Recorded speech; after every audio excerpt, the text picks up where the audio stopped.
Hello everyone, this is Jennifer, and in this video I wanted to discuss how a narcissist distorts the truth to fit their narrative, to get what they want, to make themselves look good, and you to look bad.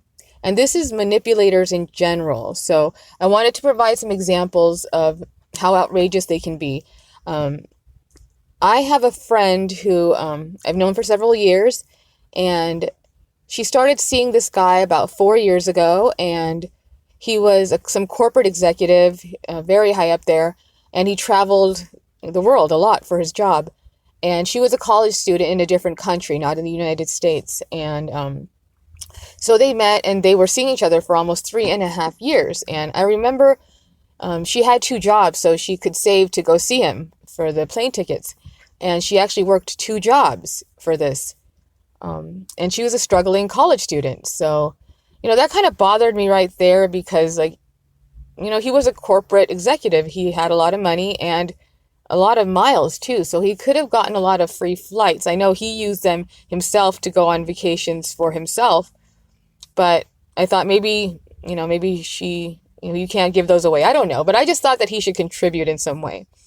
But anyway, so stuff like this was kind of happening in their relationship, just kind of shady stuff that I thought was fishy. But towards the 4th year mark, she went to go see him in a different country, and she finds out that, he's been talking to other girls. In fact, he's been seeing other girls, this entire time throughout the relationship. And she confronts him about it, and he pretty much says, and I'm going to give you his words, not mine.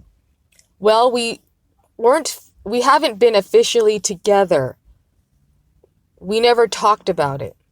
So I think it's very clear that they were in a relationship. It was, it didn't need to be said. But instead of my friend being outraged by this, she tells me, well, I guess we didn't officially have the talk, so we weren't officially together. So she accepted this, and I believe he still cheated afterwards because they never had the conversation for a long time, but now they're married. And she thinks it's because of love. But I think, and I do wish her the best, but I can't see this ending well because she's already at the point where we don't talk anymore. She's isolated. I know this stage very well. So, I'm here for her, but she is just not wanting to talk to me, and I know that too well. I think we all do. Another example would be, I have another friend who, she had a fiance, and they both like to travel also, but they decided to settle on a country for 1 year. So they had plans, and my friend went ahead of her partner and went to look at places, found a really nice place.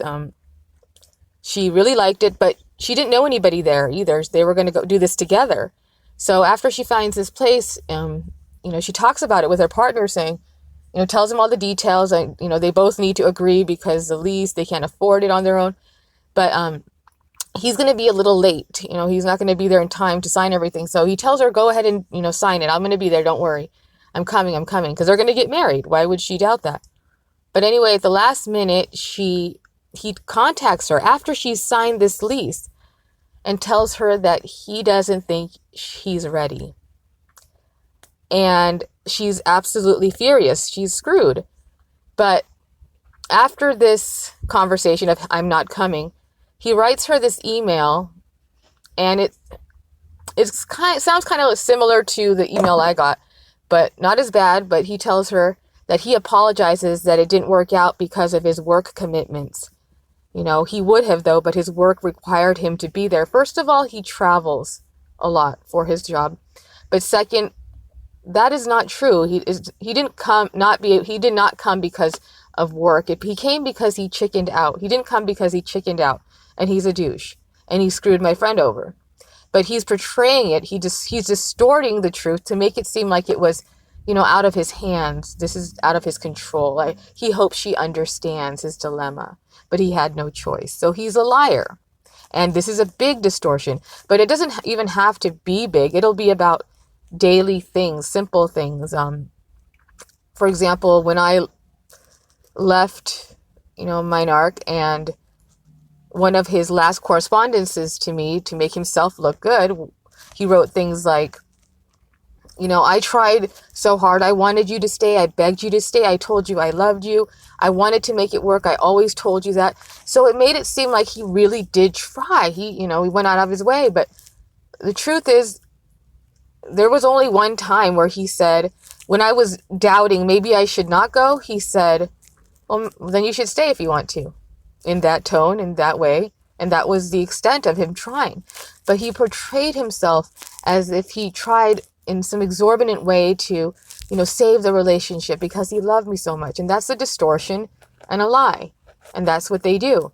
And probably to just, and it's good for them. They like to have things on record because that makes themselves look good. Because they're going to write what makes them look in the positive light. And you look like the crazy person. So these are some distortions that once you're out of it, you're like, you can't believe it. I can't believe this worked. This is just a blatant lie. And I hope these examples help in some way. If you're being manipulated, that they distort so many truths, and it's so outrageous. And if you see this in your relationship, really, I would examine it and really look to see what kind of relationship that you're in. All right. Thanks.